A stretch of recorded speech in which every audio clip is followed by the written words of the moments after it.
Hi, welcome to Joyful DIYs. I'm Joyful Day. Each week, I do a new DIY based on your votes in the comment section below. More about this week's poll later on in the video. Because of Poke Go Fest this weekend, and a friend asked me to make Pokemon Go masks for her, I decided to go the extra mile, make her this fabulous bow set, an apron, and a mask to go all together so that she has a fun outfit for her new Pokemon Go fun day. Because she wears a hard hat, I've decided to add the little round Velcro strips to the bottom of a bow so that she can add that to her hard hat and wear a bow with her hard hat that matches her outfit. Her birthday is also coming up the same day as mine, August 18th, and so I just really wanted to make this bow set an outfit for her so that she would have something really fun and a nice birthday present from me. She also wants some extra Pokemon masks so that she can wear them to work, so I'm going to work on those too.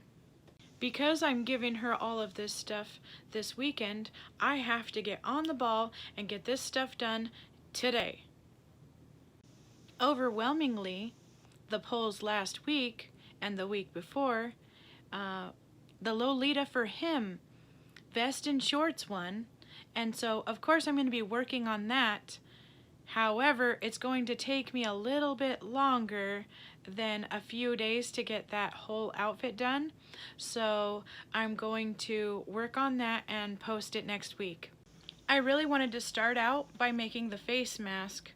To do that, I'm going to use a paper bag and I'm going to cut out 5.5 inches by 5.5 inches long, and if you're doing one for a female, I would go ahead and do 5.5 by 5.5, but if you're doing one for a guy that has a little bit of a bigger face, longer face, you'll want to do 5.5 by 6.5. I am going to be doing both, so I want to make both squares, and I'll show you the difference in both of them. So now I cut out 5.5 by 6.5 here, and then for this I had just folded it in half, so I made two of that same size, and I'm going to cut this in half and then I'll cut one down for the women's size.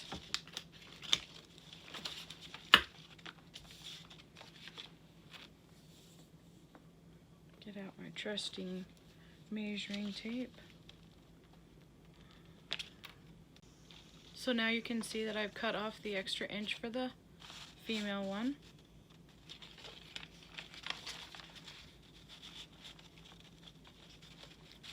Now I'm going to show you how I measure them. I got this off of a tutorial and I'll show you the picture of that.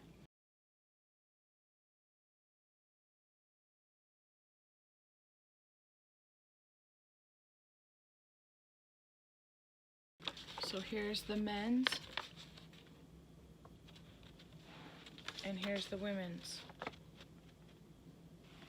So what I did for this fabric is I have it folded over basically as many times as I can, because this will give me the fronts and back sides of both pieces at the same time.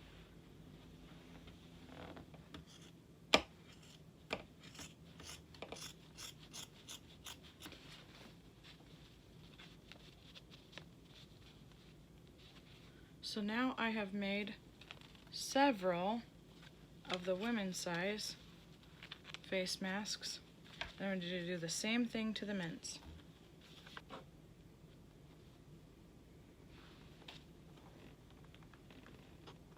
Not sure how that happened, but I have 3 in the women's sizes and 4 in the men's. I'm just going to sew the rounded nose pieces together on all of these. And then they'll look like this when they're sewn. For the lining, I'm just going to use white and cut out the exact same thing and then sew right here just like I did for this one before I worry about attaching the two together. Now that I've got the lining sewn, I'm going to turn it inside out and have the nice side facing out, and then put this nice side facing the nice side of this one so that we can sew along the edges and attach these two together. When we do this, we're going to leave an opening on each side. This is what it looks like when you've got the lining sewn into it. So to fix this part, I'm going to just flip it inside out, and it should be a nice face mask. Now all I have to do is put these on the inside like this and put the elastic through both sides. If you sew these edges down, it'll make it nicer when you have to put your hand in and out of that pocket so you don't fray these edges. The one other thing that I'm doing different on my masks is that I'm not putting these masks to go with the elastic around the ears. A lot of people have complained that they've actually gotten, like pain in the ears or just discomfort from wearing them for a long period of time. And I want this to be as comfortable as possible. So I measured a strip of elastic that would actually fit around my head, and I am going to sew that here and here, and then I'll do the same thing for the bottom piece, and that way it will go around that person's head and it will be quite comfortable. And then if it isn't tight enough, they can just tie a little knot in it, or cut a little piece off if they need to. I had quite a bit of this Pokemon material left over, so this is 13 inches by 72 inches, and all I'm gonna do with this is I'm gonna make an apron and like a little skirt that goes with the apron. So what I'm gonna do is make an elastic sleeve on the top and then roll hem the bottom.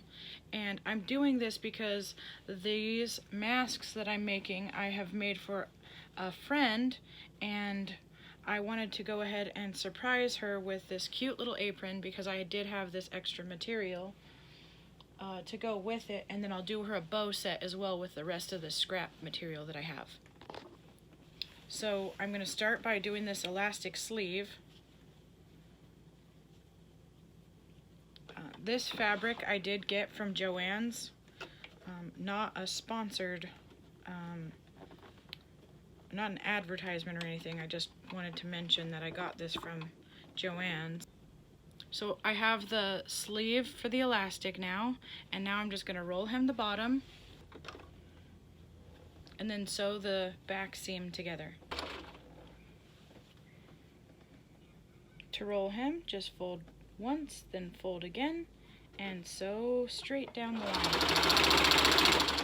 as close as you can get to the left side of that hem, as long as your material is on the left side. And that will just help to prevent from puckering and from the material from folding and showing the wrong side of that hem. For the top piece, all I'm going to do is be making one large pocket and attaching that to the front of the skirt.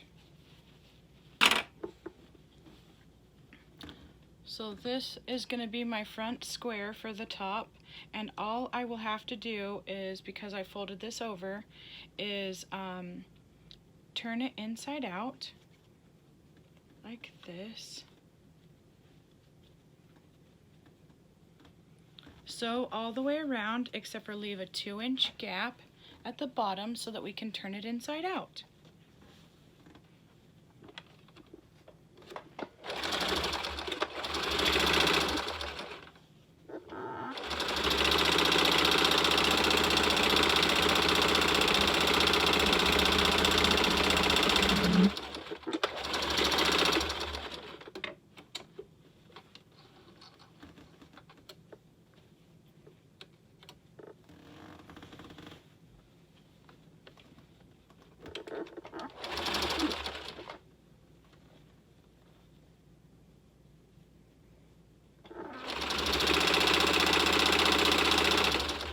about here is where I'm leaving my gap at the bottom.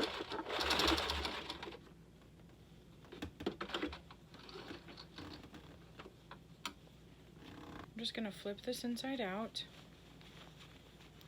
And I'm actually going to do the same thing again, over again, with the same size of material to make this into a pocket instead of just one side. And this one is so cute with Jigglypuff in the front and Horsea. Horsea. To hold this piece up, I'll need to make a shoulder strap to go around your neck.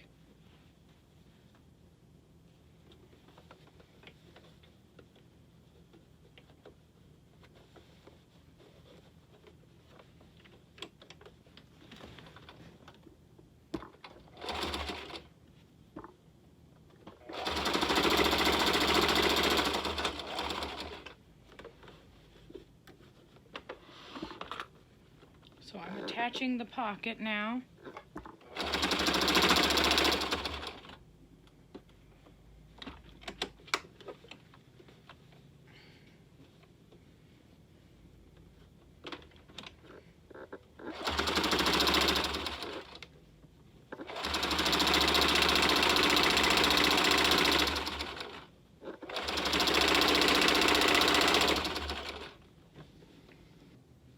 I have sewn on the pocket. I've sewn the pocket onto the top, and I'm going to attach this piece to the skirt once I get that part done. And this is the ruffle neckband that's going to attach to this side and both sides of the top. So what I need to do for this is roll hem one side and create an elastic sleeve on the other. So I'm going to do the elastic sleeve first, and then I'm going to roll hem the other side, and I will put the piece of elastic through here. Now that I've sewn down both sides of this strap, I can use the safety pin technique to shimmy the elastic through there. And all I did to find the adjustment is fold a piece of elastic over my neck to about where I want the front pocket to go, and just do a guesstimation from that, and then just shimmy this through, and then once I get this done, I can check and see if I need more or less elastic, and then fix that. I'm going to do this same shimmy technique with the elastic through the skirt piece right after this, and then I'll have both of those pieces done, and I'll show you what that looks like. Adding the final seam in the back of the skirt. I'm not going all the way up to the elastic on this right now because I actually don't know the person who I'm giving this to's waist measurement. So this is how I make one of my bows. I just cut out a long rectangle of fabric, and I didn't even know how long it was.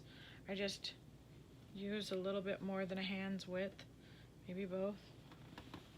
I don't know what I did with my measuring tape, but I would say it's about a foot long right here, folded. So I took it, maybe 2 feet. So I took it, folded it, and now I just sew two sides, and that way I can put the stuffing on the inside of here.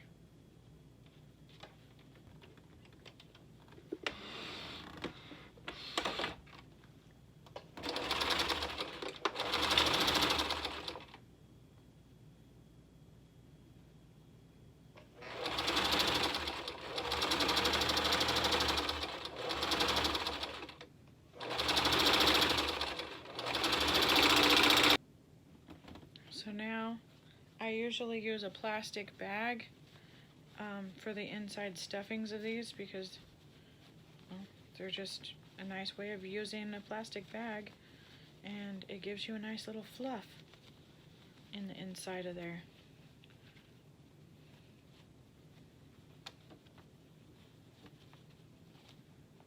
Poke all your corners.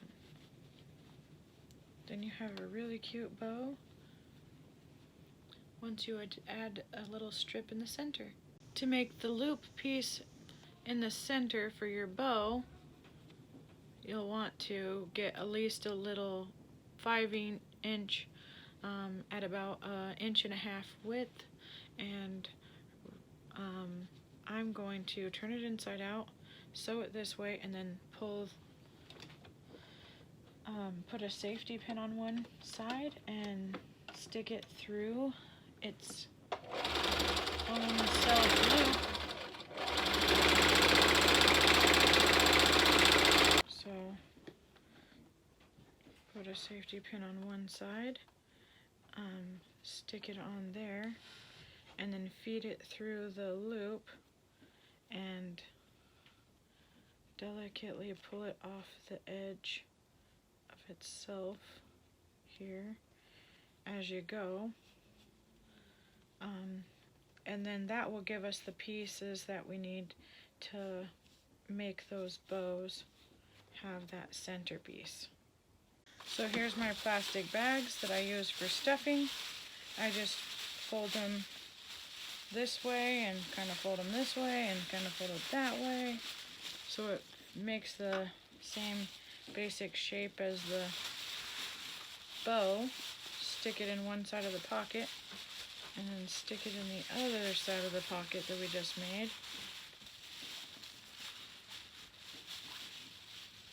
And now we have some shape to our bow. See, that'll give us enough fluff to it. And then it's washable, it still works great as a bow. Nobody will even be able to tell the difference that it's not regular stuffing in there, other than it makes kind of a fun sound. Now for that strip, we're just gonna pinch in the center, twist it good so that looks like it'll work, and I'll still be able to squeeze a headband through there.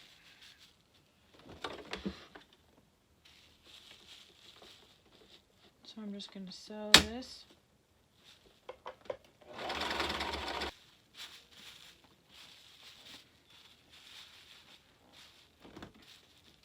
They're done. I still need to attach the pocket to the front of the skirt here. I think I'm just going to leave it kind of bunched and sew it directly on like that.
So this is the apron all done, the bow, and the mask set. This is the mask, and this is the dress. It's got a little pocket right here for the apron. What do you guys think? For this week's poll, we're gonna have either a lace dress, the ruffle floral dress, or the soldier salute dress. So you go ahead and pick in the comment section below, and if you have an idea, go ahead and write that in. Thanks so much for watching, and have a joyful day. In a world full of expenses, my DIYs are always free, so come back next week.